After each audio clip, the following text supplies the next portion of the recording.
ॐ अज्ञानतिमिरान्धस्य ज्ञानाञ्जनशलाकया चक्षुरुन्मिलितं येन तस्मै श्रीगुरवे नमः।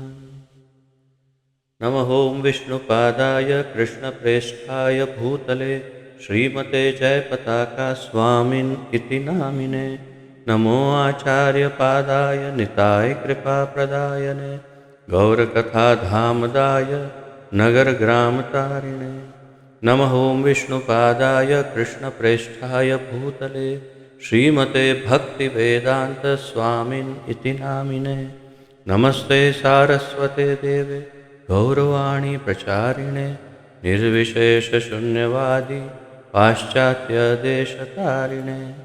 जय श्री कृष्ण चैतन्य प्रभु नित्यानंद श्री अद्वैत गदाधर श्रीवासादि गौर भक्तवृंद। हरे कृष्ण कृष्ण कृष्ण हरे हरे, हरे राम राम राम हरे हरे। हरे कृष्ण कृष्ण कृष्ण हरे हरे, हरे राम राम राम हरे हरे। हरे कृष्ण कृष्ण कृष्ण हरे हरे, हरे राम राम राम हरे हरे।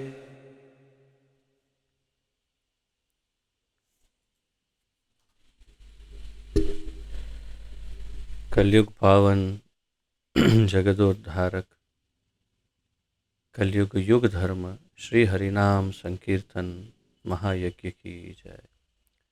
श्री हरिनाम प्रभु की जय। हरे कृष्ण महामंत्र की जय। पतित पावन जगत गुरु श्रील प्रभुपाद की जय। पतित पावन गुरुदेव की जय। वांछा कल्पतरुभ्यश्च कृपा सिंधुभ्य एव च पतितानां पावनेभ्यो वैष्णवेभ्यो नमो नमः।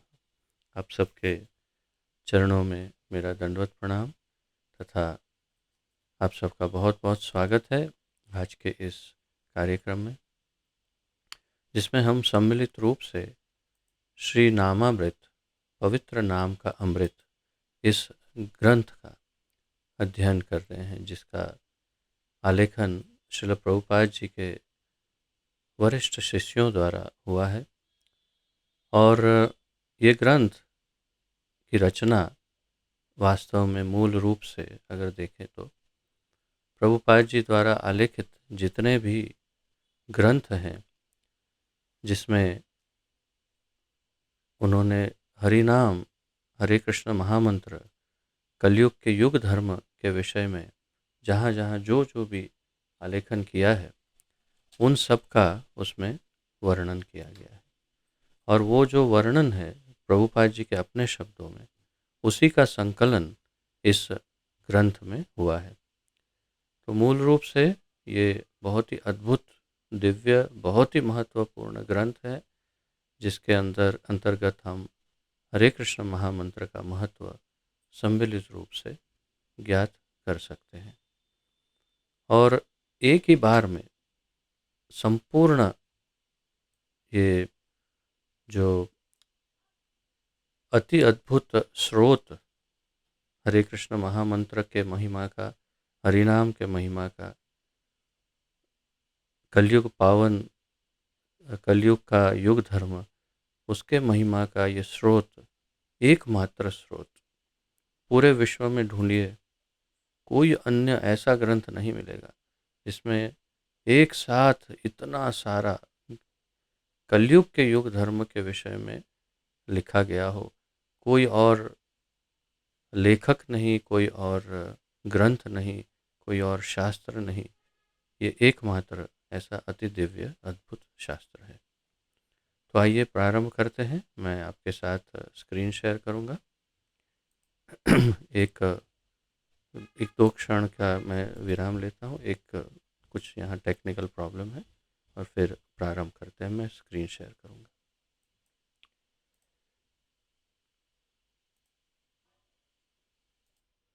तो मैं आपके साथ स्क्रीन शेयर करता हूं।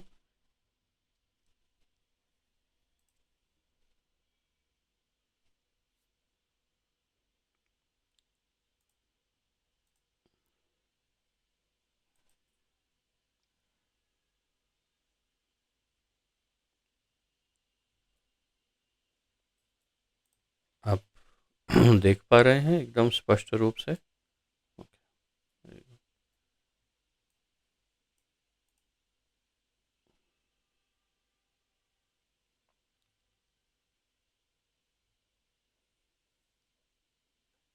तो कल के छठे अध्याय का हम जो अध्ययन करें, छठा लघु अध्याय, उसी का आगे आज एक आध मेरे ख्याल से है, एक ही है, और लघु शीर्षक, और फिर सातवां प्रारंभ होगा। तो ये लघु शीर्षक है, हरे कृष्ण का जप वह उत्तोलक। ये शब्द देखिए, उत्तोलक यानी लिफ्ट। जो हम जिस लिफ्ट में एक बिल्डिंग में यहाँ वहाँ जाते हैं, उसे हिंदी में उत्तोलक कहते हैं। तो हरे कृष्ण का जप वह लिफ्ट है जिसके द्वारा हम भक्ति योग के स्तर पर तुरंत पहुंच सकते हैं। ये इस शीर्षक को ही यदि आप ध्यान देंगे और स्मरण करेंगे, तो इसी में सब कुछ समा गया है। आपको आगे पढ़ने की भी आवश्यकता नहीं। हरे कृष्ण का जप वह लिफ्ट है जिसके द्वारा हम भक्ति योग के स्तर पर तुरंत पहुंच सकते हैं। और इसमें इतने महत्वपूर्ण बातें इस आलेखन में की है प्रभुपाद जी ने, कि मैंने बहुत कुछ इसमें मार्क किया है, आप देखेंगे आगे। योग की सामान्य प्रगति क्रमिक होती है। तो ये एक महत्वपूर्ण बात है कि कोई भी योग जो है उसकी प्रक्रिया क्रमिक होती है, यानी कि 1 2 3 4 ऐसे क्रम में, स्टेप्स जैसे सीढ़ियाँ। तो आप सीधा डायरेक्ट 5वीं सीढ़ी 10वीं सीढ़ी ऐसे नहीं जाते, पहली दूसरी तीसरी चौथी ऐसे। तो ये योग की प्रक्रिया भी सीढ़ियों से ही जाई जाती है। मैं आपको ये भरोसा दिला सकता हूँ कि ये सब सुनने के बाद आपको हो सकता है अपने लिए थोड़ा सा गर्व हो जाए, कि आप अपने आप को थोड़ा सा गर्वान्वित महसूस करें कि अरे हम लोग कुछ महान होंगे, अवश्य ही ऐसा आपको लगने लग सकता है। और इसमें कोई वास्तव में बुराई भी नहीं, सत्य भी यही है। तो योग की सामान्य प्रगति क्रमिक होती है, अर्थात एक पहले एक, फिर दूसरी सीढ़ी, फिर तीसरी सीढ़ी। तो प्रभुपाद जी इस पूरे क्रम को यहाँ समझा रहे हैं, जो भगवत गीता में भगवान ने बहुत ही विस्तार से समझाया है। उसी क्रम को यहाँ भगवान, जैसे भगवान ने भगवत गीता में समझाया, वैसे प्रभुपाद जी यहाँ पर समझा रहे हैं। कह रहे हैं, सबसे पहले व्यक्ति कर्मयोग का अभ्यास करता है जो सामान्य सकाम कर्मों से संबंधित है। तो सबसे पहली सीढ़ी क्या है योग की? कर्म योग, यानी सबसे निम्न या सबसे पहली सीढ़ी। सबसे पहले कर्म योग का अभ्यास करता है। कर्म योग का अभ्यास क्या है? अर्थात वो ऐसे कर्म करता है जिसमें पाप ना हो, कोई क्या कहेंगे, किसी नियमों का, शास्त्रिक या वैदिक नियमों का उल्लंघन ना हो, और धर्म के अनुसार जीवन जिया जाए, तो उसे कर्म योग कहा जा सकता है। धार्मिक जीवन,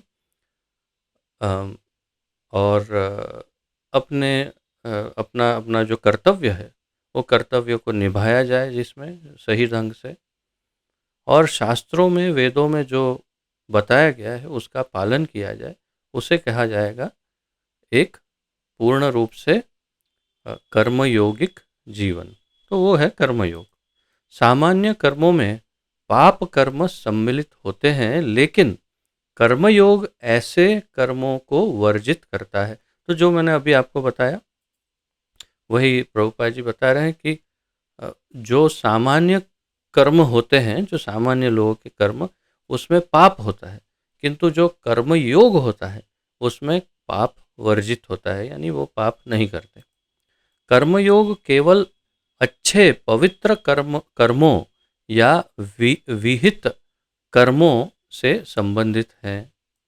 तो कर्मयोग ऐसे अच्छे या पवित्र कर्म, या तो फिर जो बताए गए हैं कि या ये करना है ये नहीं करना है, उससे जो निर्मित हो उसे कहेंगे कर्मयोग। कर्मयोग करने के बाद व्यक्ति ज्ञान योग के स्तर पर पहुंचता है। तो ये सेकंड स्टेप है, दूसरी सीढ़ी। तो दूसरा क्रम, क्रम में दूसरे नंबर पर क्या है? ज्ञान योग।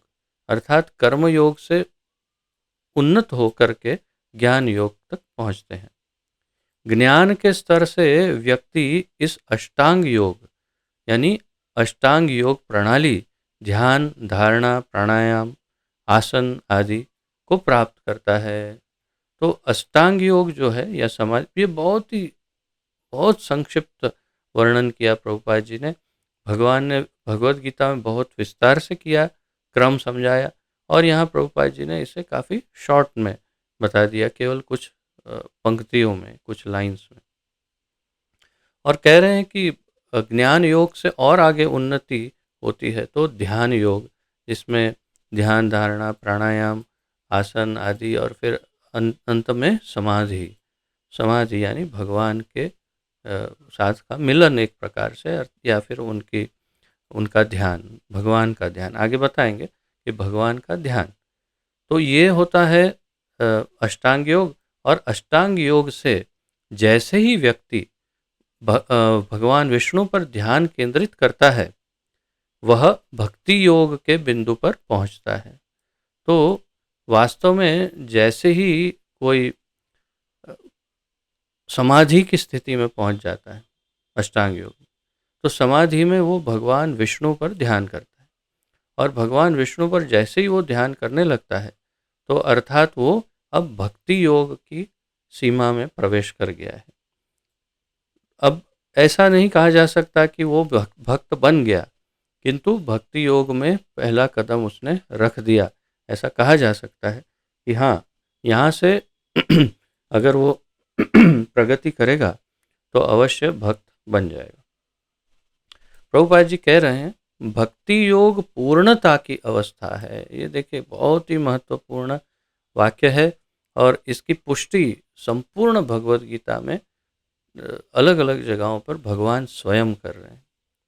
भक्ति योग पूर्णता की अवस्था है, अर्थात योग की पूर्णता भक्ति योग में है। अन्य किसी भी योग में योग की पूर्णता नहीं है। अर्थात अगर योग पूर्ण रूप से हमें अनुशीलन योग का करना हो, तो भक्ति योग की स्थिति तक पहुंचना परम आवश्यक है। भक्त्या माम अभिजानाति यावान्यश्चास्मि तत्वतः। भक्ति योग के बिना मुझे कोई जान नहीं सकता, जैसा हूँ मैं वैसे। भक्त्या त्वनन्या शक्य अहम एवं विदोर्जुन। मैं जैसा हूँ वैसा अगर जानना हो तो मुझे भक्ति योग के द्वारा ही जाना जा सकता है, अर्जुन, इत्यादि। और अलग अलग जगहों पर भगवान ने ये सिद्ध कर दिया कि भक्ति योग सर्वोपरि है। तो प्रभुपाद जी यहाँ पर हमें इस बात से एकदम स्पष्ट रूप से अवगत करवा रहे हैं। किंतु हमारा मूल विषय क्या है? हम जिसकी चर्चा कर रहे हैं, मूल विषय तो हरिनाम है, हरे कृष्ण महामंत्र है। तो हरिनाम का इसमें कहाँ क्या रोल है, ये बताएंगे अब। और यदि कोई कृष्ण भावनामृत का अभ्यास करता है तो वह आरंभ से ही इस अवस्था को प्राप्त कर लेता है। ये और भी अधिक महत्वपूर्ण वाक्य है। भक्ति योग पूर्णता की अवस्था है, किंतु यदि कोई पहले से ही कृष्ण भावनामृत, यानी हम जो अंतर्राष्ट्रीय कृष्ण भावनामृत संघ इस्कॉन के अंतर्गत, या गौड़ीय मठ, या किसी भी चारों संप्रदाय में से किसी भी संप्रदाय में यदि कोई सीधा ही कृष्ण भावनामृत से जुड़ जाता है, विशेष रूप से हमारे कृष्ण भावनामृत संघ के प्रशिक्षण के अंतर्गत यदि कोई कृष्ण भावनामृत में यानी इस्कॉन में ज्वाइन होता है और कृष्ण भावनामृत का अनुशीलन करता है, अभ्यास करता है, तो वो आरंभ से ही इस अवस्था को प्राप्त कर लेता है। कौन सी अवस्था को? जो भक्ति, जो योग की पूर्णता है, यानी भक्ति योग, उसको प्रारंभ कर देता है। तो आप सबको मैंने पहले कहा कि आपको गर्व हो सकता है, तो कैसे, कहाँ, किस बात पर गर्व करने की आवश्यकता है, या तो गर्व किया जा सकता है आपके द्वारा। सीढ़ियों की बात करें तो आप भक्ति योग में हैं, अर्थात इसका अर्थ ये है कि पूर्व जन्मों में आपने कहीं न कहीं, कभी न कभी कर्म योग, आप यानी मैं भी आ गया उसमें, मुझे छोड़ मत देना। तो कर्म योग, हम सब ने कर्म योग, और फिर बाद में ज्ञान योग, और फिर ध्यान योग, ये सब हमने शायद किया हो सकता है पूर्व जन्मों में, और कई जन्मों तक किया हो सकता है।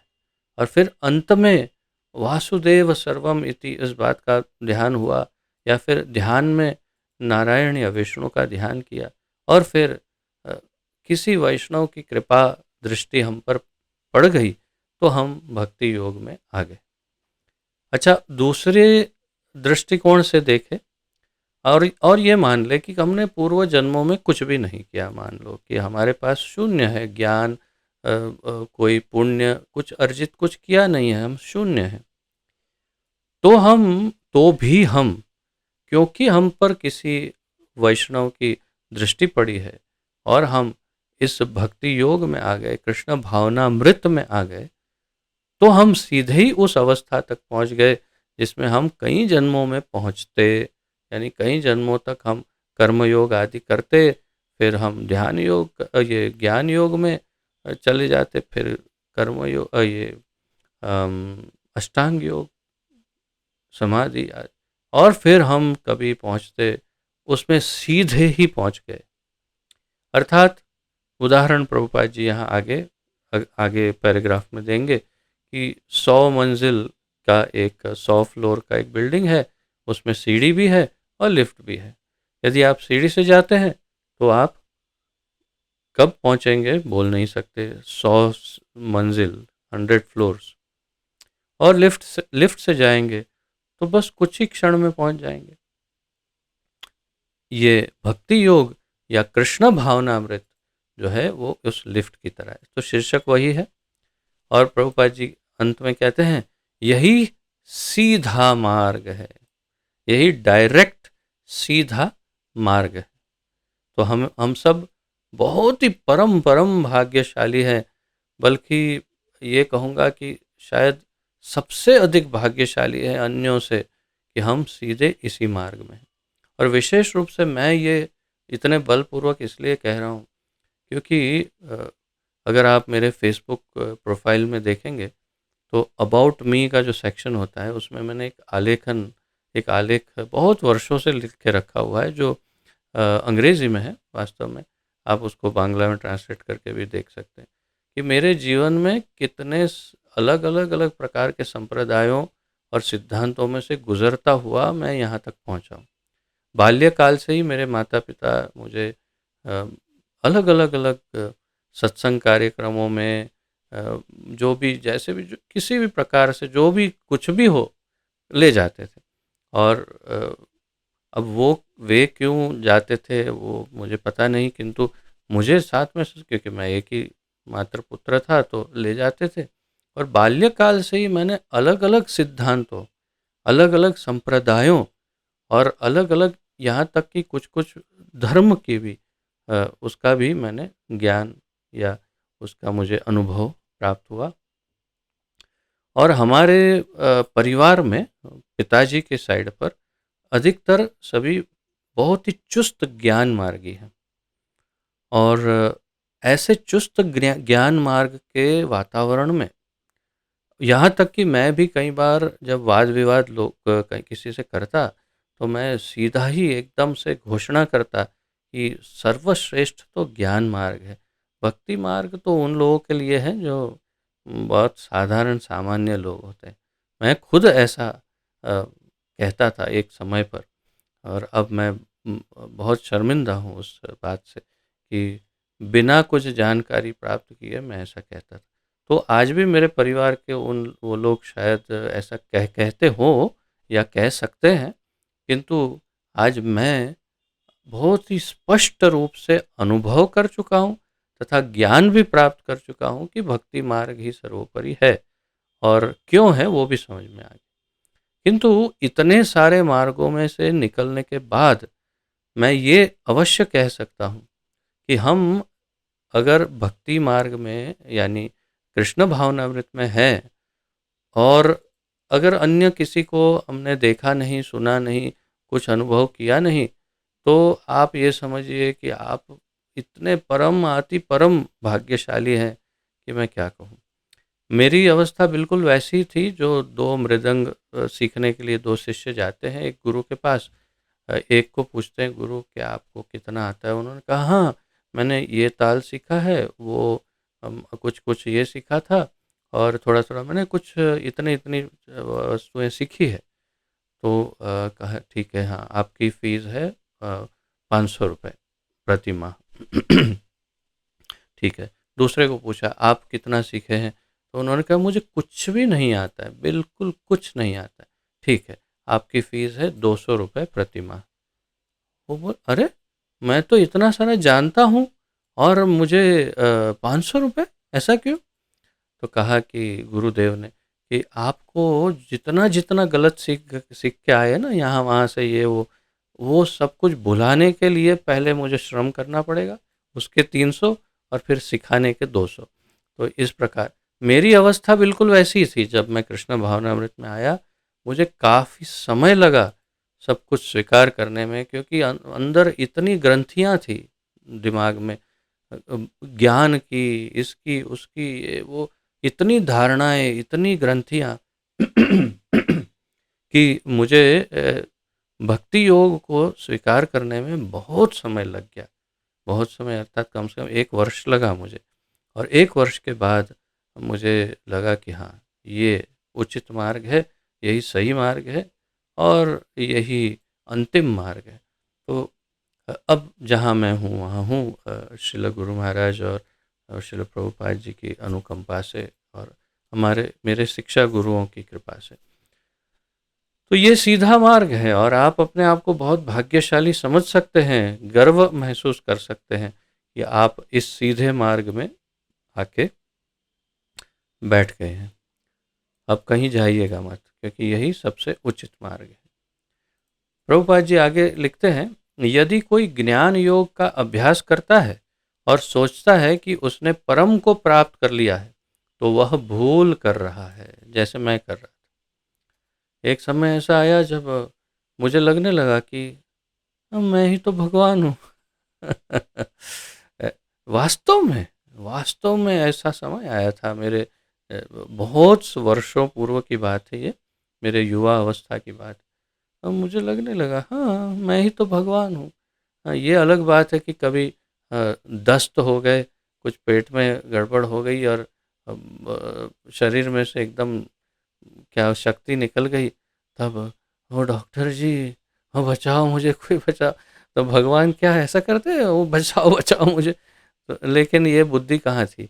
बस जो झूठा ज्ञान, अहम ब्रह्मास्मि का जो गलत अर्थघटन कि मैं ही भगवान हूँ, ये चिदानंद रूप शिवोहम शिवोहम, मैं ही शिव हूँ सर्वव्यापी, लेकिन उसका गलत अर्थघटन जैसे प्रभुपाद जी ने हमें समझाया, इसके कारण भ्रमित था मैं।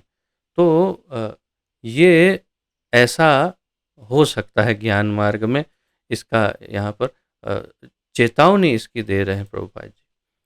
उसे और प्रगति करनी है, तो अर्थात वो तो अभी अ, भूला भटका सा है और उसे प्रगति करनी है। यदि हम सीढ़ी पर हैं और हमें सबसे ऊपरी मंजिल जो कि 100वीं मंजिल है पहुंचना है, तो हम भूल कर रहे हैं यदि हम यह सोचे कि हम 30वीं मंजिल पर 100वीं मंजिल पर पहुंच गए हैं। क्या कहना चाह रहे प्रभुपाद जी, मैं बताता हूँ, ये गूगल का अनुवाद है ना। उसमें भी मैंने थोड़ा थोड़ा करेक्शन किया है, फिर भी समझ में शायद ना आए कि यदि हम 100 फ्लोर 100 मंजिल की एक बिल्डिंग पर जाना चाह रहे हैं, 100वीं मंजिल पर पहुंचना है, 100th फ्लोर पर, और हम सीढ़ी से जा रहे हैं 30वें फ्लोर पर, 30th, 30 30 30th फ्लोर पर जा कर के हम सोचते हैं हम तो 100वीं मंजिल पर पहुंच गए। क्यों, क्या गिन गिन कौन रहा है? सांस लेने में ही इतना परेशानी, और 30वें मंजिल पर जाकर बहुत थक गए तो लगा कि हाँ, इतना श्रम हो गया ना, तो हम लगता है हम 100वीं मंजिल पर पहुंच गए। अभी 70 मंजिल बाकी है, लेकिन वो सोचता है कि 100वीं मंजिल। यही भ्रम ज्ञान मार्ग में हो जाता है, और इसका मुझे स्वयं अनुभव है। और यही भ्रमित, इस प्रकार से ही भ्रमित हो जाते हैं ज्ञान मार्ग में, ऐसा अधिकतर संभव है। तो ये प्रभुपाद जी कह रहे हैं कि तो हम भूल कर रहे हैं अगर हम सोचते हैं कि हम पहुंच गए, हम नहीं पहुंचे। जैसा कि पहले कहा गया है, संपूर्ण योग प्रणाली को एक सीढ़ी के समान माना जा सकता है, जो हमें ईश्वर से जोड़ती है। तो जैसे पहले कहा गया कि कोई भी संपूर्ण योग प्रणाली को एक सीढ़ी मान लो। अब अलग अलग योग प्रणालियां हैं, मतलब अलग अलग प्रकार की सीढ़ियां हैं। सीढ़ी भी कोई टेढ़ी मेढ़ी, कोई सर्कुलर है, स्पाइरल, कोई एकदम सीधी है, कोई एक जाती है फिर मुड़ती है फिर जाती है, ऐसी वाली है जैसे ज़्यादातर होती है। तो वो सब सीढ़ियों में अलग अलग श्रम लगेगा और समय अलग लगेगा। जैसा कि पहले कहा गया है, संपूर्ण योग प्रणाली को एक सीढ़ी के समान माना जा सकता है, जो हमें ईश्वर से जोड़ती है। इसमें से कौन सी सीढ़ी सबसे फास्ट पहुंचती है? तो क्षमा करिए, परम पुरुषोत्तम भगवान को प्राप्त करने के लिए हमें सर्वोच्च पद पर जाना होगा, और वह है भक्ति योग। यानी सीढ़ी ही नहीं, लिफ्ट डायरेक्ट। अगर हम लिफ्ट से जाएंगे तो सीढ़ी का श्रम ही नहीं होगा, केवल बटन बटन दबाना होगा और हम पहुंच जाएंगे। उसमें चाहिए क्या? एक लिफ्ट चाहिए। लिफ्ट अर्थात क्या? एक ऐसे सक्षम, अधिकृत, परंपरा से आए हुए गुरु की आवश्यकता है, जो लिफ्ट का कार्य करते हैं, जो हमें एक ही झटके में सीधे पहुंचा देते हैं परम तक।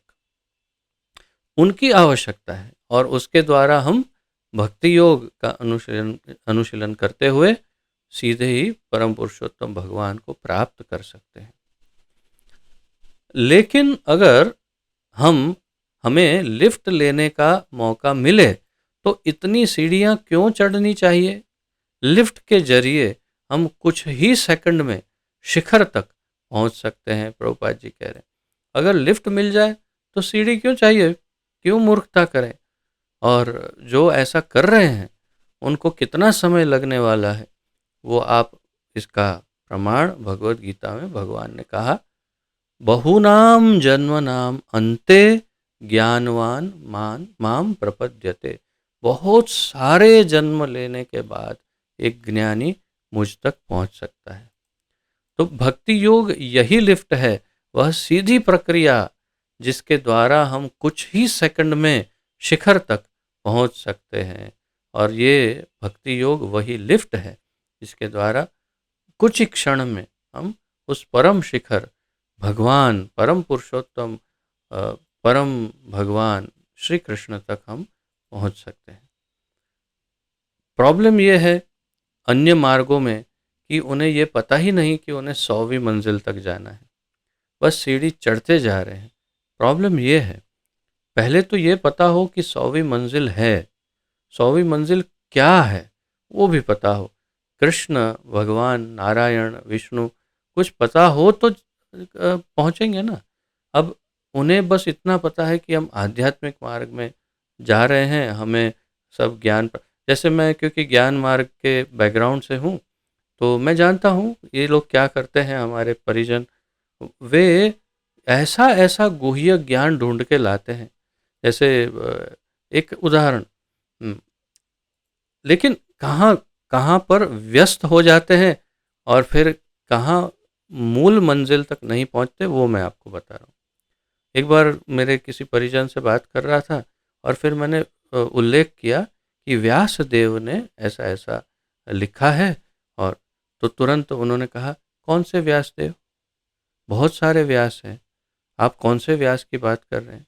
मैंने अच्छा, हाँ। फिर मैंने कहा, जो कृष्ण द्वैपायन व्यास, द्वैपायन सॉरी, कृष्ण द्वैपायन व्यास जो है, मैं उनकी बात कर रहा हूँ, जिसे बादरायण भी कहते हैं।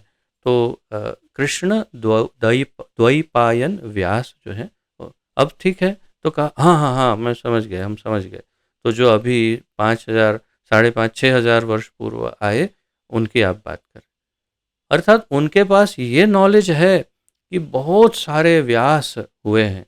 अब उसका ज्ञान हम सबको सामान्य रूप से नहीं होता है, लेकिन ये भी एक सत्य है कि कई ऋषियों को व्यास कहा गया, लेकिन मूल व्यास देव जो भगवान के 24 अवतार में से एक है, जो भगवान के अवतरण हैं, वे कृष्ण द्वैपायन व्यास, वे एक ही है, और उन्होंने ही सर्व ग्रंथों का संकलन किया। लेकिन ये लोग कहते नहीं, ऐसा नहीं, बहुत सारे व्यासों ने इस पर कार्य किया है, ये है वो। अच्छा, विष्णु के बारे में कुछ पूछो, नहीं जानते, नारायण के बारे में नहीं जानते, कृष्ण के बारे में कुछ नहीं जानते, लेकिन ये सब छोटी छोटी छोटी छोटी टेक्निकल डिटेल्स जानते हैं। अर्थात उनके पास छोटा छोटा छोटा लघु, जो बहुत इतना महत्वपूर्ण नहीं है, ऐसा ज्ञान। मैंने कुछ कहा कि बुद्ध ऐसा, तो बोले कौन से बुद्ध की बात कर रहे हैं? 2 बुद्ध हुए, एक इतिहास में 2 बुद्ध हो गए। एक बुद्ध वो हुए जो पहले हुए और जिनको वास्तव में भगवान कहते थे, और दूसरे जिन्होंने धम्म पद का की रचना की, और दूसरे वो हुए जो बाद में डुप्लीकेट बुद्ध हुए। ऐसा, यानी ऐसा ऐसा लेकर आते हैं, ये सब है, लेकिन ये ज्ञान नहीं कि कृष्ण कौन है, परम भगवान कौन है, हमारा उनके साथ क्या संबंध है, हम हमें उनको कैसे प्रसन्न करना चाहिए, क्यों प्रसन्न करना चाहिए हमें, क्यों उनकी सेवा करनी चाहिए, ये कोई ज्ञान उनके पास नहीं है। ये विडंबना है ज्ञान मार्ग की। ये छोटी छोटी डिटेलों में फंसे रहते हैं, लेकिन मूल है 100वीं मंजिल का ज्ञान ही नहीं, 30वीं 40वीं मंजिल पर जाकर के कहीं समझते हैं हम पहुंच गए। अब स्पष्ट हो गया होगा आपको कि क्या डिफरेंस, क्या अंतर है ज्ञान और भक्ति में।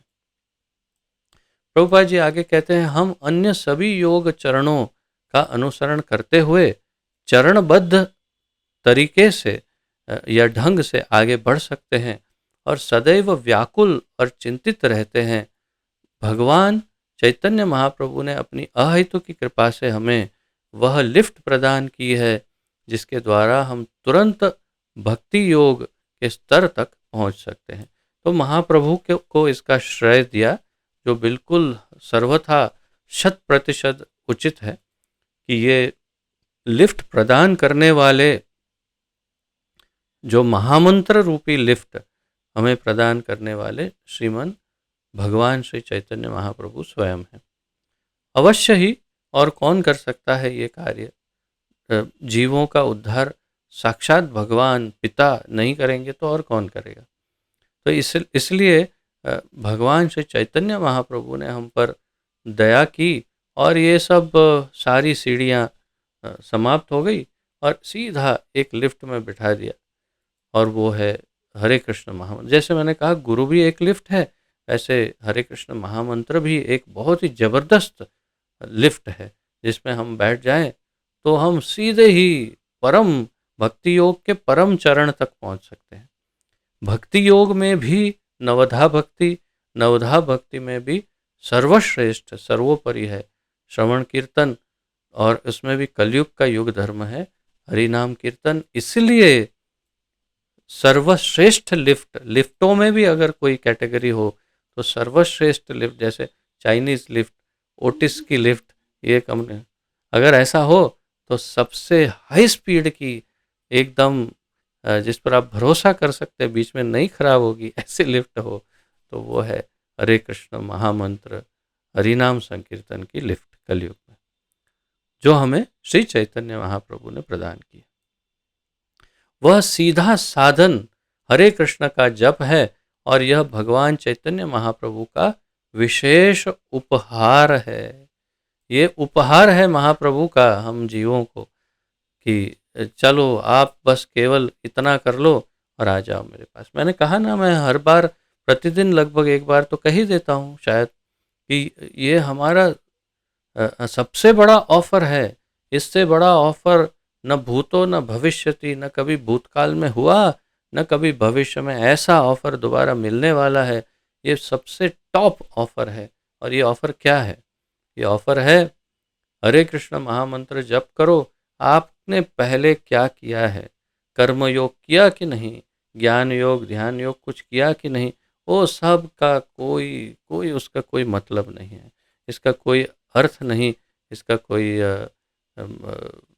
कोई देखने वाला नहीं। किसी को चिंता नहीं आपने क्या किया क्या नहीं किया। आपने हरे कृष्ण महामंत्र किया, हरि नाम संकीर्तन किया, आप सीधे भगवान के धाम में प्रवेश करने के अधिकारी हो गए। बस इतनी सी बात। और यही सबसे बड़ा ऑफर, सबसे बड़ा उपहार श्री चैतन्य महाप्रभु ने हम कलयुग के जीवों को दिया। इसीलिए कहा, कलेर दोष निधे राजन अस्ति ह्य एको महान गुण। उन्होंने सुखदेव गोस्वामी ने परीक्षित राजा को कहा, कीर्तनाद एव कृष्णस्य मुक्त संग परम परम व्रजेत। परम, सबसे टॉप पर हम पहुंच सकते हैं केवल हरे कृष्ण महामंत्र के कीर्तन के द्वारा।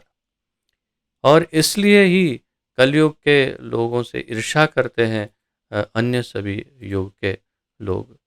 और ये भी एक श्लोक है जो मैं आपको वास्तव में कभी इसको कहीं से सर्च करके बता भी दूंगा, कि शास्त्र में कहा कि अन्य सभी युग के लोग, अन्य सभी लोक के लोग, सभी देवी देवता हमसे जलते हैं कि कलयुग का ये मनुष्य, अरे इतना भाग्यशाली, कुछ नहीं करना, हरि नाम संकीर्तन करना और सीधा परम धाम पहुंच जाएगा।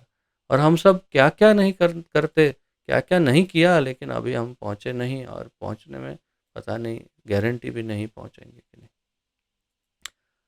तो ये सबसे बड़ा उपहार है। इसलिए रूप गोस्वामी भगवान चैतन्य महाप्रभु को सादर प्रणाम करते हैं और कहते हैं, नमो महावदान्याय कृष्ण प्रेम प्रदायते। उन्होंने क्या लिखा? नमो महावदान्याय कृष्ण प्रेम प्रदायते। चैतन्य चरितामृत मध्य लीला 19.53 से ये लिया गया। इसका क्या अनुवाद है? ओह, आप परम उदार अवतार हैं, महावदान्याय अर्थात वदान्य अर्थात उदार, करुणामय, दयालु। तो महावदान्य अर्थात परम उदार, परम करुणामय। श्रील प्रभुपाद जी कहते हैं, भगवान के जितने भी अवतार हुए अब तक के, उसमें सबसे अधिक दयालु है श्री चैतन्य महाप्रभु। इसीलिए उनको औदार्य अवतार कहते हैं, औदार्य अवतार। तो इसलिए हमें श्री चैतन्य महाप्रभु के चरण कमलों की शरण लेनी चाहिए। लेकिन उनसे ज़्यादा एक और है दयालु, वो है श्री नित्यानंद राम, श्री नित्यानंद प्रभु। उनसे भी दयालु हैं। वे, उनके चरण कमल की अगर हमने उनका आश्रय लिया है, निताय पद कमल कोटि चंद्र सुशीतल, सुशीतल सुशु कोटि चंद्र सुशीतल, कोटि चंद्र, कोटि करोड़ों चंद्रों जैसा, जैसी शीतलता है निताय के चरण कमलों में। लेकिन उनसे भी एक ज्यादा दयालु है, निताय से भी। और कौन है? पतित पावन जगत गुरु अभय चरणारविंद ऐसी भक्ति वेदांत स्वामी श्रील प्रभुपाद जी। श्रील प्रभुपाद जी जो हैं, उनसे अधिक दयालु और कौन हो सकता है? यदि प्रभुपाद न हो तो तबे की होते। तो अगर प्रभुपाद नहीं होते तो क्या होता? हमारे गुरुदेव ने भजन लिखा। और आप सोचिए, महाप्रभु ने केवल भारत के कुछ जगहों पर उन्होंने प्रचार करके अपनी कृपा दी, और नित्यानंद प्रभु ने उनके आदेश में बंगाल में सब जगह पर बहुत सारा प्रचार करके और बहुत करुणा सब जगह सबको दी। किंतु और अन्य सभी आचार्यों की बात करें, किंतु सबसे अधिक दयालु श्रील प्रभुपाद जी हैं। पूरे विश्व में सबसे पतित से पतित से पतित से पतित, लास्ट कैटेगरी के पतित लोगों को भी उन्होंने कृष्ण प्रेम, कृष्ण भक्ति दी और उनका उद्धार कर दिया। इसलिए सबसे अधिक दयालु है, जो जो विश्व गुरु कहलाने लायक है, योग्य है, जो जगत गुरु हैं, वास्तविक जगत गुरु हैं, वे है श्रील प्रभुपाद जी। तो आप ये अनुवाद, ओह आप परम उदार अवतार हैं, क्योंकि आप प्रत्यक्ष रूप से कृष्ण का प्रेम प्रदान कर रहे हैं। कृष्ण का शुद्ध प्रेम प्राप्त करने के लिए योग की अनेक अवस्थाओं से गुजरना पड़ता है, लेकिन आप यह प्रेम प्रत्यक्ष रूप से प्रदान कर रहे हैं, इसलिए आप परम उदार हैं। ये कौन कह रहा है? ये कह रहे हैं श्रील रूप गोस्वामी श्री चैतन्य महाप्रभु को, और ये श्लोक में कह रहे हैं, नमो महावदान्याय कृष्ण प्रेम प्रदायते कृष्णाय कृष्ण चैतन्य नामने गौरत्विषे नमः।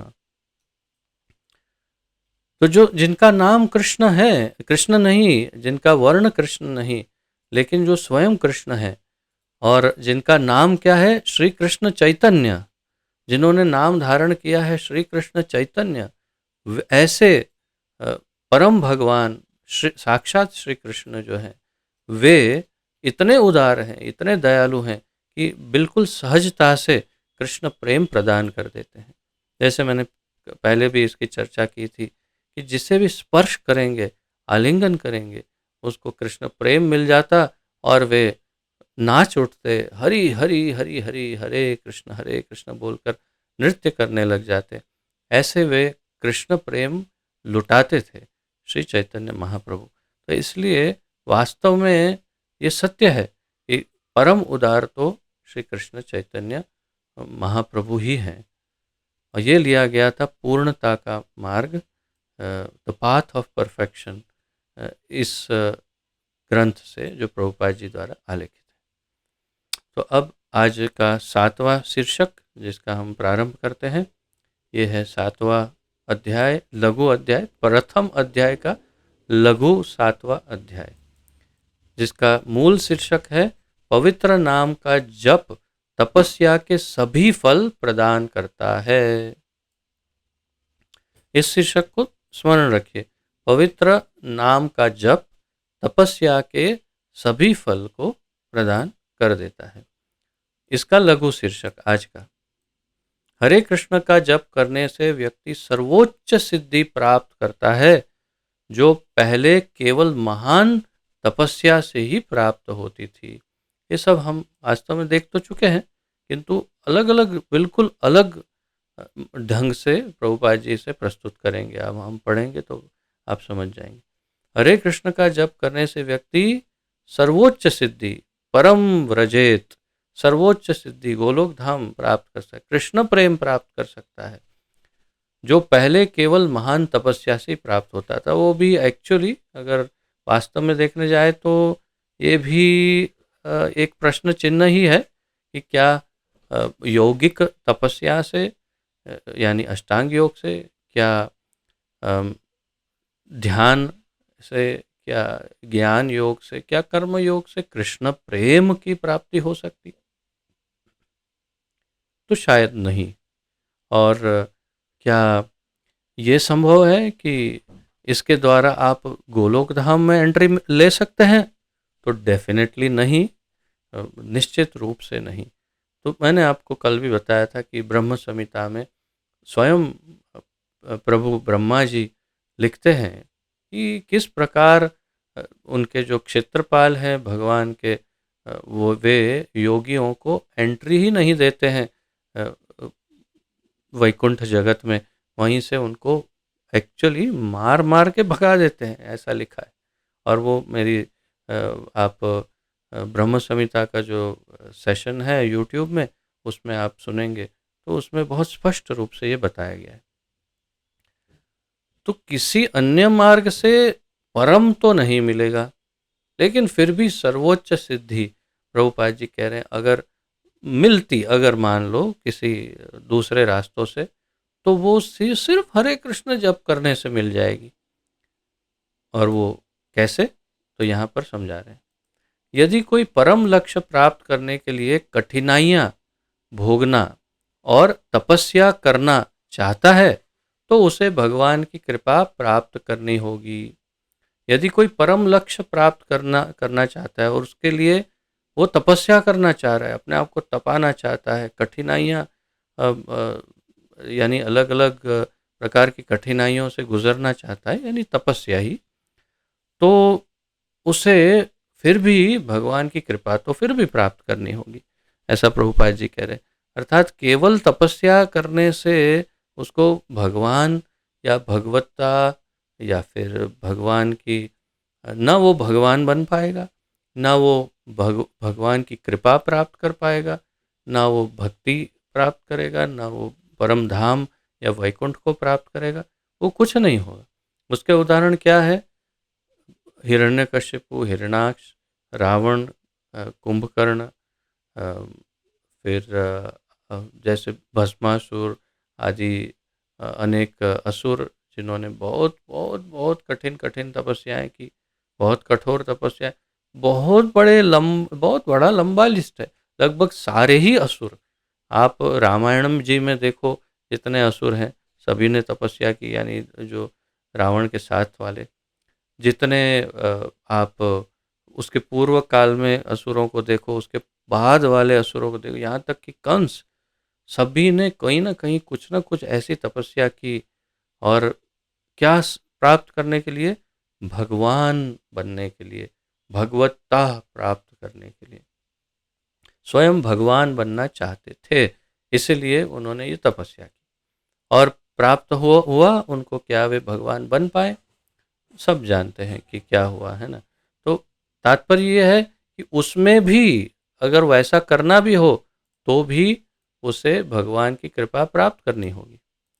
यदि कोई परम भगवान की कृपा प्राप्त कर लेता है तो यह समझा जाना चाहिए कि उसने सभी प्रकार की तपस्याएं पूरी कर ली हैं और उनके निष्पादन में दक्षता प्राप्त कर ली है। ये थोड़ा भारी हैवी हिंदी है, मैं समझा रहा हूँ कि इसका अर्थ क्या है कि यदि कोई परम भगवान की कृपा प्राप्त कर लेता है, अब पहले उल्टा देखते हैं, अगर उसे तपस्या करनी है तो उसे भगवान की कृपा प्राप्त करनी होगी। यदि कोई भगवान की कृपा प्राप्त कर लेता है तो फिर उसने सभी प्रकार की तपस्याएं पूरी कर ली है, तो उसको तपस्याएं करने की आवश्यकता ही नहीं, क्योंकि उसने जो परम लक्ष्य है भगवान की कृपा को ही प्राप्त कर लिया है, तो उसे क्यों तपस्या करने की आवश्यकता? अब कितना ये तो विडंबना है कि तपस्या करनी हो तो भगवान की कृपा प्राप्त करनी। अच्छा, भगवान की कृपा प्राप्त की तो तपस्या करने की जरूरत क्या है? तो अब क्या करें? क्यों?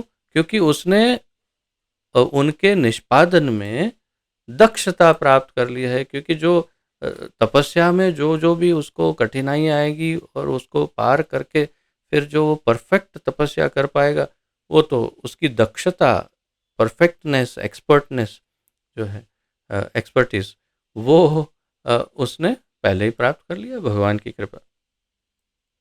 दूसरी ओर यदि कोई भक्ति की पूर्ण अवस्था प्राप्त नहीं करता है तो सभी तपस्याएं और कठिनाइयां वास्तव में निरर्थक हैं, क्योंकि परम भगवान के बिना कोई भी उन्हें करने से प्राप्त होने वाले सर्वोच्च फल को प्राप्त नहीं कर सकता।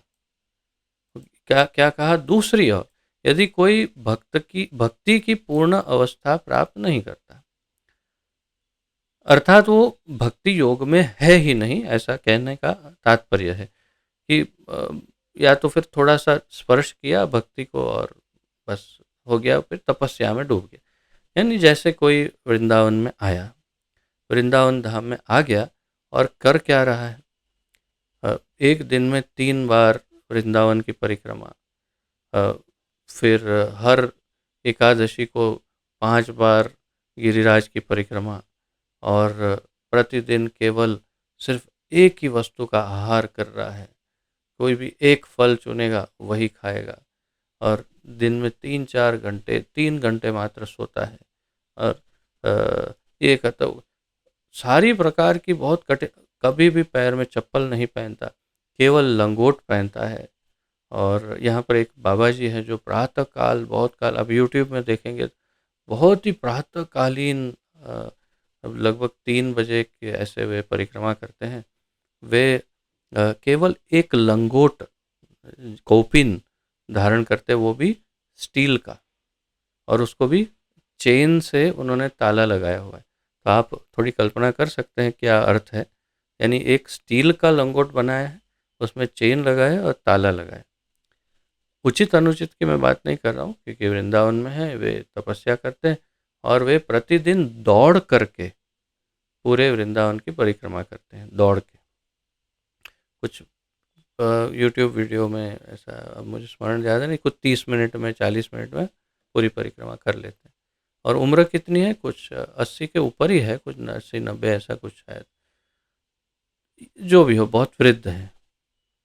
हो सकता है मेरी जानकारी थोड़ी कम गलत हो, लेकिन हाँ, निश्चित रूप मैंने खुद उनको कई बार देखा है अपने नेत्रों से। तो तात्पर्य यह है कि ये है बहुत कठिन तपस्या, लेकिन कोई इस प्रकार कोई ऐसी कोई तपस्या कर रहा है, लेकिन भक्ति नहीं कर रहा, नाम जप नहीं कर रहा है, कि संकीर्तन नहीं कर रहा है, भगवान की सेवा नहीं करना चाहता है, तो क्या होगा? तो फिर वो तपस्या ही करता रह जाएगा, लेकिन वो निरर्थक हो जाएगी तपस्याएं। और भगवान के बिना, यानी उनकी कृपा, यानी उनके उनके प्रति जो भाव है वो डेवलप किए बिना, वो सब जो कर रहा है उससे उसको सर्वोच्च सफलता नहीं मिलेगी। मैं वो बाबा जी की बात नहीं कर रहा हूँ, हाँ, तो कभी गलत मत समझना, क्योंकि वे तो भगवान का नाम लेते ही होंगे या करते होंगे जो करते होंगे। किंतु एक उदाहरण दिया मैंने कि कोई कठिन तपस्या कर रहा है, लेकिन भगवान को याद नहीं कर रहा, तो क्या होगा? नाम जप नहीं कर रहा, नाम कीर्तन नहीं कर रहा, तो सब कुछ व्यर्थ हो जाएगा।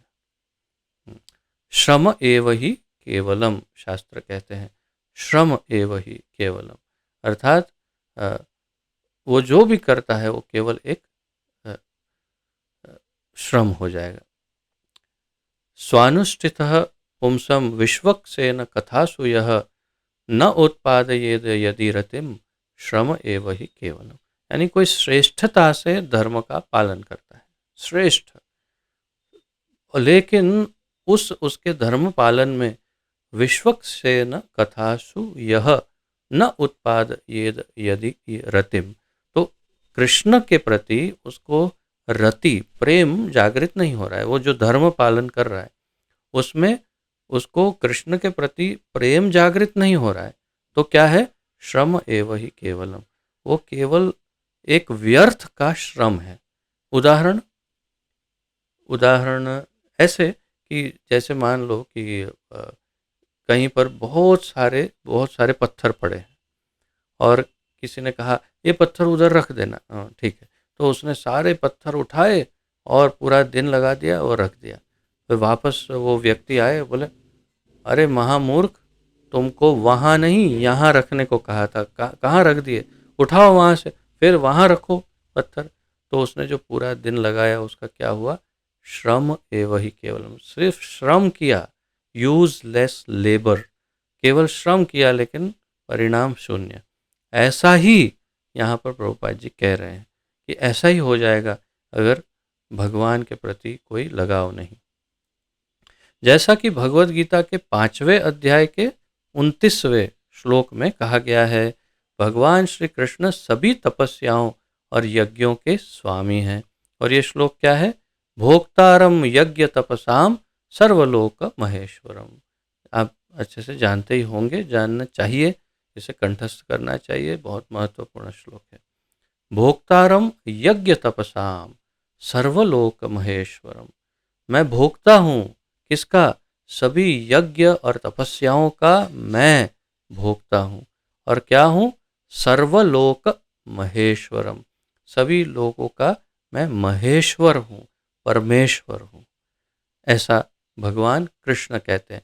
अन्य किसी ने कभी ऐसा कुछ किसी शास्त्रों में नहीं कहा, जो भगवान भगवत गीता में कहते हैं कि मैं सभी यज्ञों का, तपस्याओं का एकमात्र भोक्ता हूँ और सभी लोकों का ईश्वर नहीं, महेश्वर हूँ।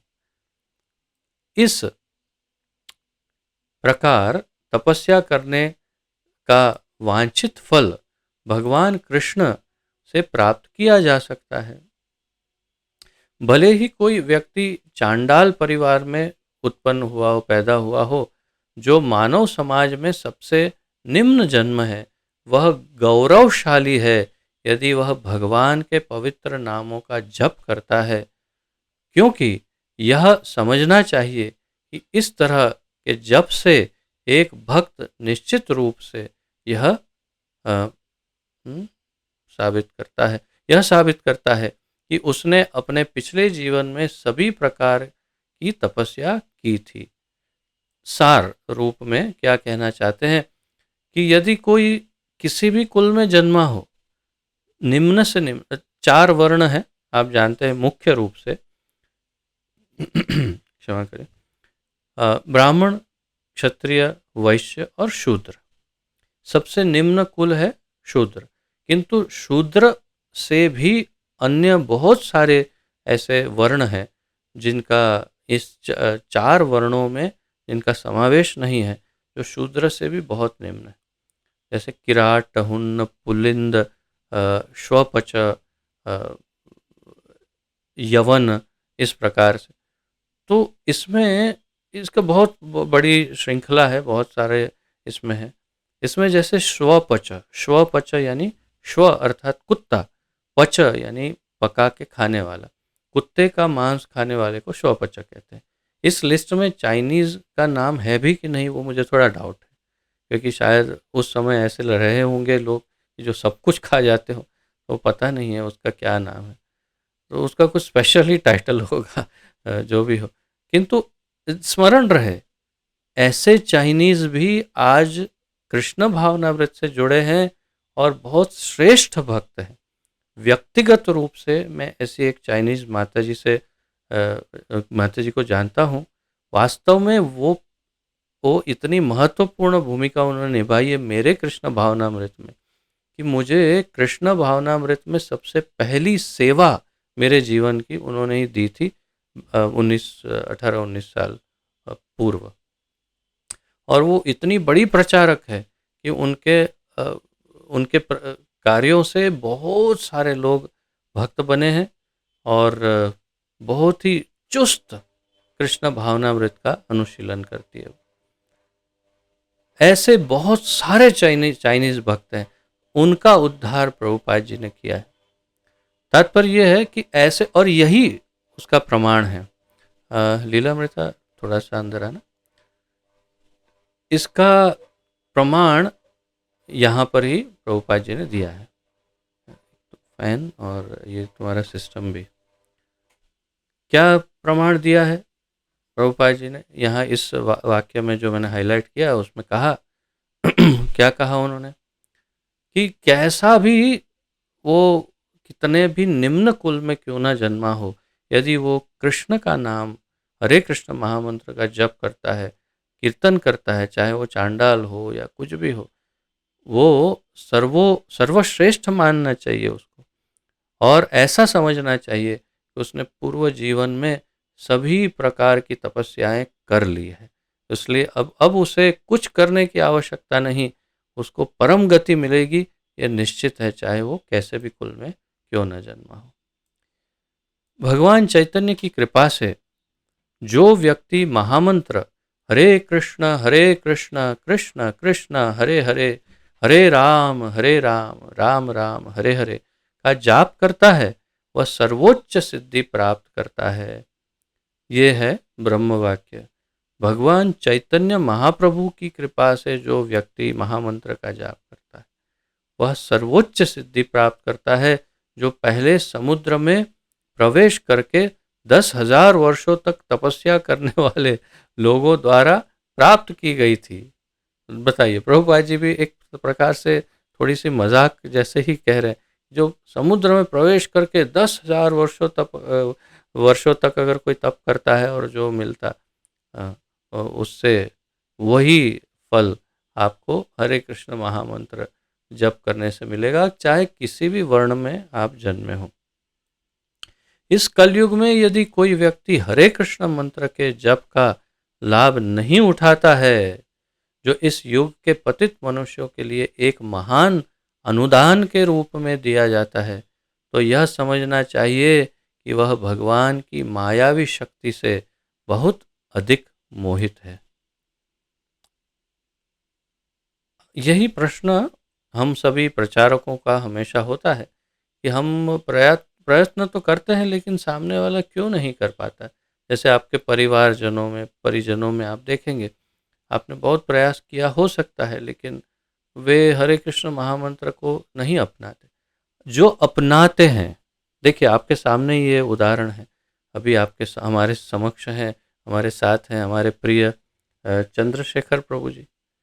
मैं कई बार सोचता हूँ चंद्रशेखर प्रभु के विषय में कि कितने वर्षों तक वे ऐसे उत्तम भक्त परिवार में रहे, भक्तों के बीच में रहे, इतने उत्तम भक्तों के साथ रहे और भक्ति को देखते रहे, लेकिन नहीं बने भक्त, नहीं बन रहे थे। फिर इन इन भक्तों ने भी बड़ी प्रार्थना की होगी हृदय पूर्वक। समदर्शी प्रभु ने, उनकी पत्नी माता जी श्री गोलोक सेविनी माता जी ने बड़े हृदय से प्रार्थना की होगी कि इन्हें भक्त बनाइए ठाकुर जी। तो ठाकुर जी ने थोड़ी सी नस दबाई, ऐसी युक्ति उन्होंने अपनाई कि वे भक्त बन गए और अब पूर्ण रूप से एकदम फुल फोर्स में ज्वाइन हो गए। तो तात्पर्य क्या है कि तब वे माया देवी की, मान लो कि माया देवी की गोद में ही बैठे थे और माया देवी ने उन्हें भक्त बनने नहीं दिया या उन्हें इस महामंत्र को अपनाने नहीं दिया, जबकि वे उसी घर में थे। किंतु अब वही संग से, उसी साधु संग के कारण वे इतने पवित्र हो गए कि सर्व उनके अनर्थ से मुक्त होकर के अब वे भक्ति का अनुशीलन कर रहे हैं। तो ये ऐसे तो कई उदाहरण हैं, लेकिन अगर कोई नहीं हो पाता है भक्त, तो समझना चाहिए कि जैसे प्रभुपाद जी कह रहे हैं, ये समझना चाहिए कि वो भगवान की माया शक्ति से बहुत अधिक मोहित है। यही प्रॉब्लम है। अब मेरे भी जितने भी संबंधी हैं वृंदावन भी आ जाते हैं और कहीं कभी कभी चर्चा भी हो जाती है भक्ति की, ये वो, किंतु फिर घुस जाते हैं उसी माया देवी के महल में और बैठ जाते हैं माया देवी की गोद में। और मैं देखता हूँ कि कैसे, क्यों? क्योंकि उन्हें वो पसंद है और माया देवी उनको अच्छे से पटा के रखती है, जैसे सामान्य भाषा में कहते हैं। तो बहुत ही प्रेम लाड दुलाल उनको दे करके उनको अपनी गोदी में बैठा के वो कहती है, नहीं नहीं, महामंत्र क्यों करोगे तुम, अभी यहाँ पर घुटते रहो और मेरी छाया में रहो। ये माया शक्ति है। तो मामेव ये प्रपद्यन्ते मायाम एताम तरन्ति ते, केवल जो कृष्ण की शरण ग्रहण करता है वही इस माया को पार कर सकता है। ये लिया गया था श्रीमद् भागवत 4:24-14, चौथे स्कंद 24वें अध्याय के 14वें श्लोक में से, उसके तात्पर्यों से ये लिया गया। अब एक और लघु शीर्षक है, हाँ बहुत छोटा छोटा है, तो हम आराम से आसानी से ले सकते हैं। कलयुग में हरे कृष्ण मंत्र का जाप करके कठोर तपस्या द्वारा पूर्व युगों में प्राप्त समान फल प्राप्त किया जा सकता है या प्राप्त किए जा सकते हैं। तो जो पूर्व युगों में जो कठोर तपस्या से जो फल मिलते थे, वो कलयुग में हरे कृष्ण मंत्र द्वारा प्राप्त किया जाता है। वही चर्चा वही है, लेकिन अलग अलग पुस्तकों में अलग अलग लिखा है प्रभुपाद जी ने। यद्यपि ध्रुव महाराज केवल 5 वर्ष के बालक थे, फिर भी उन्होंने केवल सूखे पत्ते खाकर, केवल जल पीकर और अन्न ग्रहण न करके कठोर तपस्या की। इसकी चर्चा कल भी थोड़ी सी की थी मैंने। ध्रुव महाराज के गुरुदेव नारद मुनि ने उन्हें कहा कि इस तरह तपस्या करना, स्टेप बाय स्टेप, और मंत्र दे दिया उनको, द्वादशाक्षर मंत्र, ओम नमो भगवते वासुदेवाय।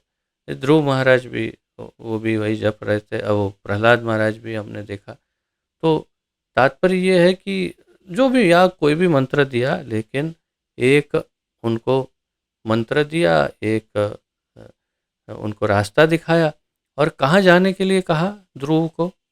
आप सब जानते हैं कि ध्रुव ने कहाँ तपस्या की। आप में से अधिकतर भक्त जो यहाँ वृंदावन यात्रा में हमारे साथ आए हैं, उन सबको हर बार मैं लगभग वहाँ ले ही गया हूँ, जहाँ जो जिसे कहते हैं ध्रुव टीला, जो मधुवन, वृंदावन ब्रज के 12 वन में से एक मधुवन में ध्रुव टीला है, जहाँ पर ध्रुव ने तपस्या की। ये सत्युग की बात है। लेकिन नारद मुनि ने उन्हें इस ब्रजमंडल में ही भेजा था तपस्या करने। 6 महीने तक पहले उन्होंने फल खाकर, फिर धीरे धीरे सूखे पत्ते खाकर, फिर केवल जल पीकर, फिर जल भी छोड़ दिया और केवल सांस लेकर, फिर सांस भी उन्होंने हर कुछ समय में एक सांस ली, फिर नहीं ली, फिर कुछ समय में सांस ली, फिर नहीं, फिर सांस को भी रोक लिया। इस प्रकार उन्होंने 6 महीने बहुत कठोर तपस्या की। तब नारायण प्रकट हो गए सामने, उन्होंने दर्शन दिए उनको। तो यहाँ उनका वर्णन है। इस प्रकार 6 महीने बाद वे भगवान के साक्षात दर्शन करने में समर्थ हुए।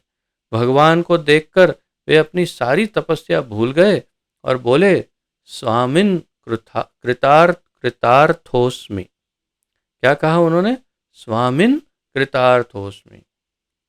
और फिर उसके आगे की लाइन है, स्वामिन कृतार्थोस्मि वरम न याचे। मुझे कोई वर नहीं चाहिए हे ठाकुर जी, मुझे कोई वरदान नहीं चाहिए। स्वामिन कृतार्थोस्मि, हे प्रभु मैं अत्यंत प्रसन्न हुआ, मैं अत्यंत कृतार्थ हुआ, वास्तविक इसका अनुवाद होगा, मैं धन्य हो गया, मैं आपके दर्शन करके इतना धन्य हो गया। और फिर आगे कहते हैं, मैं तो कांच के टुकड़ों की तलाश में, खोज में निकला था, लेकिन आपने तो मुझे हीरा दे दिया। यानी अब हीरा मिलने के बाद वो कांच के टुकड़े क्यों चाहिए? मैंने वरदान के लिए तपस्या की कि मुझे इस ब्रह्मांड का राजा बनना है, किंतु आपने तो मुझे आपका स्वयं का दर्शन दे दिया, वो उससे कई गुना उत्तम है। अब मुझे वरदान नहीं चाहिए। भगवान ने कहा, नहीं नहीं, फिर भी मैं दूंगा ही, क्योंकि कहीं कोई इच्छा रह ना जाए, इसलिए 36,000 वर्ष तक इस धरती पर आप राज्य करो और फिर ध्रुव लोक की प्राप्ति करो, जो वैकुंठ का ही एक भाग रहेगा। तो ये कब हुआ? 6 महीने तक बहुत कठोर तपस्या की। और तपस्या किनके लिए की थी? कृष्ण के लिए, नारायण के लिए की, तो उनको ये सर्वश्रेष्ठ फल मिला। लेकिन जो तपस्या उनके लिए कर ही नहीं रहा, उनको तो क्या मिलेगा फिर? जो जैसे हिरण्यकशिपु ने की या रावण ने की, ऐसी तपस्या कौन कर सकता है? कोई नहीं। कितने हजारों वर्षों की तपस्या, लेकिन मिला क्या? मृत्यु, वो भी भगवान के हाथों। तो क्यों? क्योंकि भगवान को नहीं चाहते थे, वो भगवान बनना चाहते थे। निसंदेह ये तपस्याएं सत्य युग, द्वापर युग और त्रेता युग में की जाती थी, लेकिन इस कलयुग में नहीं। इसमें संभव है क्या ऐसा? ध्रुव महाराज जैसे 6 महीने करना, 6 दिन करना भी शायद संभव नहीं हो। इस कलयुग में केवल हरे कृष्ण महामंत्र का जप करने से ही वही फल प्राप्त हो सकता है। ये पढ़ते पढ़ते मुझे अपने निर्जला एकादशी के व्रत का स्मरण हो गया कि जब निर्जला एकादशी, पांडव निर्जला एकादशी, भीम एकादशी जब हम करते हैं, तो मैं अपनी अवस्था के बारे में सोच रहा था कि सुबह होते होते तो ऐसा लगता है कि बस प्राण ही निकल गए। अब तो कब जल पिए, कब शक्ति कुछ आए, कुछ थोड़ा सा। अब ये ध्रुव महाराज 6 महीने तक, बताइए, सांस भी नहीं ले रहे, पानी तो दूर है, सांस तक उन्होंने छोड़ दी लेना। तो ऐसी तपस्या क्या हम कर सकते हैं? अगर 3-4 दिन तक पानी ना पीकर रहने के लिए कोई कहे, तो क्या हम जीवित रह सकते हैं? शायद नहीं। तो इसलिए ये हमारे लिए प्रैक्टिकल नहीं, व्यवहारिक नहीं कलयुग में। इसलिए भगवान ने बहुत सरल दे दिया, केवल हरे कृष्ण का जप और कीर्तन करो और वो सारी सिद्धि प्राप्त करो। क्योंकि इस युग के लोग पतित हैं, इसलिए भगवान इतने दयालु हैं कि उन्होंने सबसे सरल उपाय बताया हमें, या बताते हैं। केवल हरे कृष्ण महामंत्र का जप करने से ही वही फल प्राप्त हो सकता है। बिल्कुल वही बात कि केवल हरे कृष्ण महामंत्र का कीर्तन और जप करो और अपने जीवन का उद्धार कर लो। श्रीमद् भागवत चौथा स्कंद 30वां अध्याय चौथा श्लोक 430.4 श्रीमद् भागवतम, ये वहाँ से लिया गया।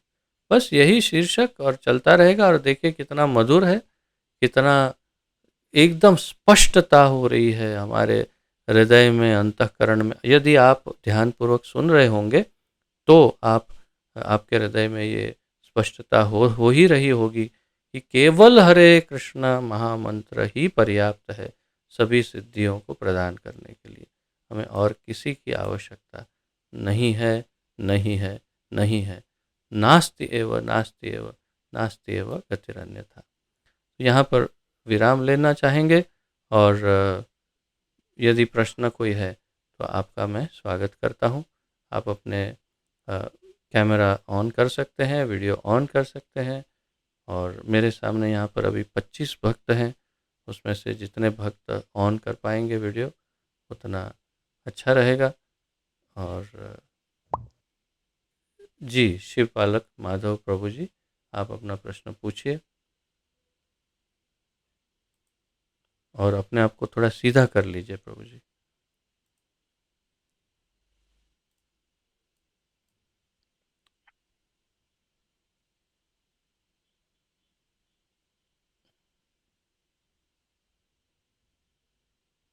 बहुत सुंदर दुकान है, बहुत ही अच्छा है फर्नीचर, पंखा अच्छा है, लाइट भी अच्छी है। आप भी बहुत अच्छे हैं, लेकिन आधे ही हैं। हरे कृष्ण प्रभु जी, हम लोग प्रभु महाराज। जय। ये प्रभु जी, मेरा एक प्रश्न था कि जैसे हम लोग माला में जप करते हैं, तुलसी का माला में जप करते हैं, ऐसा कोई अगर भगवान का शरण में है और ऐसा जप नहीं करके मतलब मन में जप रहा होगा, ऐसा ही कीर्तन करता होगा, तो उसको उनका उद्धार हो सकता है? थोड़ा और यानी फ़ोन को थोड़ा मुख के पास रख के और थोड़ा धीरे से बोलिए फिर से, मुझे बिल्कुल हरे स्पष्ट नहीं कृष्ण। हो पाया।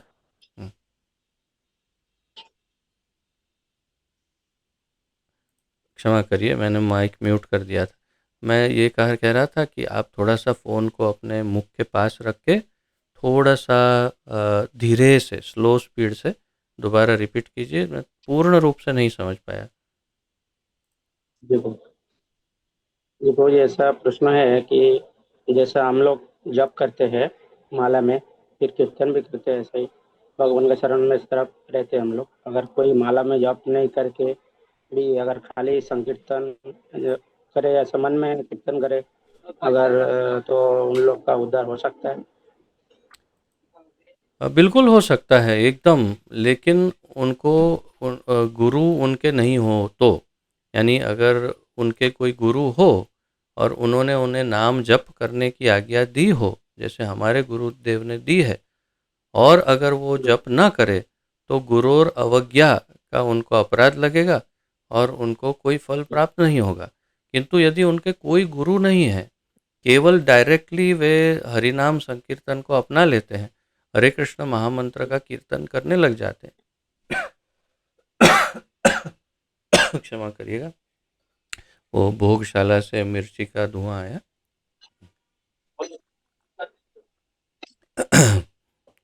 तो यदि कोई डायरेक्ट कीर्तन करने लग जाता है, और यदि वो किसी गुरु से दीक्षित नहीं है, केवल संकीर्तन कर लेता है, तो निश्चित रूप से वो निश्चय ही वो परम को प्राप्त कर सकता है, उसमें कोई संशय नहीं है, क्योंकि ये युग धर्म है। और श्री चैतन्य महाप्रभु द्वारा इसको ये प्रतिपादित है, ये हमें दिया गया है, श्री चैतन्य महाप्रभु का उपहार है। और उन्होंने वही किया, किसी को दीक्षा नहीं दे रहे थे, यानी सार्वजनिक रूप से सबको दीक्षाएं दे रहे, ऐसा नहीं था। वे केवल हरे कृष्ण महामंत्र ही बांट रहे थे सबको। और ये किनकी आवाज़ है? अच्छा, आप ही के वहाँ से, सॉरी मैं आपको म्यूट कर रहा हूँ। तो अलग अलग प्रकार के लोग जो उनको मिलते, यहाँ तक कि शेर, चीते, हिरण, हाथी भी, उन सबको उन्होंने हरि नाम दिया, हरे कृष्ण महामंत्र दिया, सबने कीर्तन किया और सब धाम अवश्य ही चले गए, उसमें कोई संशय नहीं। हमारा बहुत ही सुनियोजित एक सुनियोजित, ये बिल्कुल उचित शब्द है, सुनियोजित हमारी एक संस्था है, जिसमें हम एक योग्य गुरु को प्राप्त करके योग्य इसका जो इसकी पद्धति है उसका हम प्रशिक्षण लेते हैं। और उस पद्धति के अनुसार अगर हम स्टेप बाय स्टेप करते हैं तो हमें बहुत ही श्रेष्ठ और क्लियर फल प्राप्त होता है। ये हो सकता है कि वो संकीर्तन करता हो लेकिन मांसाहार करता हो, संकीर्तन करता हो लेकिन व्यभिचारी हो, संकीर्तन करता हो लेकिन चीटिंग करता हो, झूठ बोलता हो, ये इत्यादि, या कुछ और करता हो अनिष्ट, क्योंकि उसके पास गुरु नहीं, प्रशिक्षण नहीं, कोई साधना, कुछ कुछ नहीं, तो फिर अवरोध उत्पन्न होगा उसके जाने में। लेकिन यदि वो शुद्धता से सिर्फ संकीर्तन कर लेता है, जैसे हम वृंदावन में कई साधुओं को, साधु यानी जो घर से भाग गए, ऐसे यहाँ बैठते हैं जो भगवा वस्त्र पहनते हैं और कीर्तन करते रहते हैं। एक बाबा जी बैठते हैं केशी घाट पर, और हम वहाँ से जब भी गुजरते हैं, परिक्रमा करते हैं, तो वो एक ही बात बोलते रहते हैं, 1 रुपया दे दे, 1 रुपया दे दे, 1 रुपया दे दे बाबा, 1 रुपया दे दे, 1 रुपया। तो मैं एक बार उनके पास गया, मैंने बोला जितनी बार आपने 1 रुपया 1 रुपया बोला है, उतनी बार सिर्फ अगर राधा नाम या कृष्ण नाम लिया होता तो अब तक तो आप कहाँ पहुँच गए होते, आपने सोचा नहीं। फिर दूसरी परिक्रमा में मैं गया, देखा 1 रुपया दे दे बाबा, 1 रुपया दे दे। मैं उनके सामने जैसे ही गया, हाँ, हरे कृष्णा, जय श्री राधे, राधे राधे, राधे राधे, तो मुझे देखकर पहचान गए और उनको समझ में आया। लेकिन उनकी चेतना कह रही है कि नहीं, मैं मांगूंगा नहीं तो 1 रुपया देंगे कौन। तो तात्पर्य यह है कि अगर वो यहाँ पर शुद्धता से सिर्फ कीर्तन करते हैं, कोई गुरु की आवश्यकता नहीं, और कुछ अनिष्ट नहीं करते, तो अवश्य ही परम प्राप्ति हो जाएगी। लेकिन कुछ गड़बड़ करते हैं तो क्या होगा, कैसे कह सकते हैं। इसीलिए गुरु की आवश्यकता है और एक ऐसी संस्था की आवश्यकता है जिसमें हमें योग्य प्रशिक्षण मिले, जिसमें हम अत्यंत सौभाग्य से हम हैं। तो इसलिए हमें गुरु के आदेश का पालन करना चाहिए।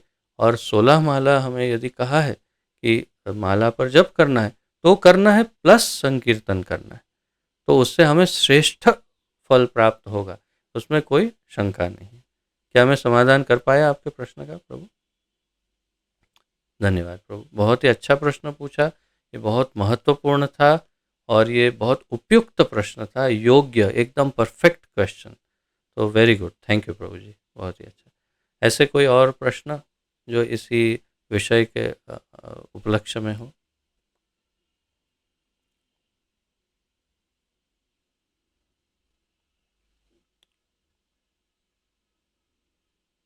ओके, यदि और कोई प्रश्न ना हो तो फिर यहाँ पर विराम लेते हैं। जगोद्धारक कलयुग पावन श्री हरिनाम संकीर्तन यज्ञ की जय। कलयुग युग धर्म श्री हरिनाम संकीर्तन की जय। हरे कृष्ण महामंत्र की जय। श्री हरिनाम प्रभु की जय। जगतोद्धारक शिल प्रभुपाद की जय। हमारे परम कृपालु परम दयालु शिल गुरुदेव की जय।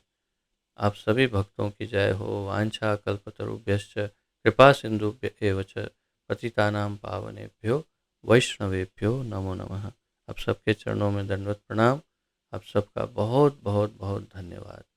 हरे कृष्णा। कल प्रातःकाल 6 बजे मिलते हैं मॉर्निंग सेशन में मंगला आरती में। और एक क्षण रुकिएगा,